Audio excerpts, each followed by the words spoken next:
Para sa mga anak na kagaya ko, tandaan nyo sa lahat ng anak, yung tatay na nasa tabi mo ngayon pag nagkasakit, kahit anong gawin mo, wala nang kwenta yun. Lahat ng masasarap na pagkain, ibibigay mo sa tatay mo. Pag may sakit na, wala nang kwenta sa kanya.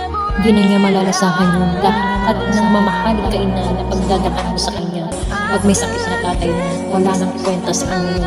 At lahat ng mga sikat na lugar na pagdadalhan mo sa tatay mo, pag may sakit na siya, wala nang kwenta sa kanya.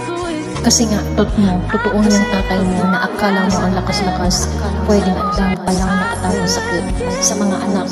Yung akala mo na ang lakas-lakas ng tatay mo nakatayo, hindi mo alam ang dami palang nakatawang na sakit.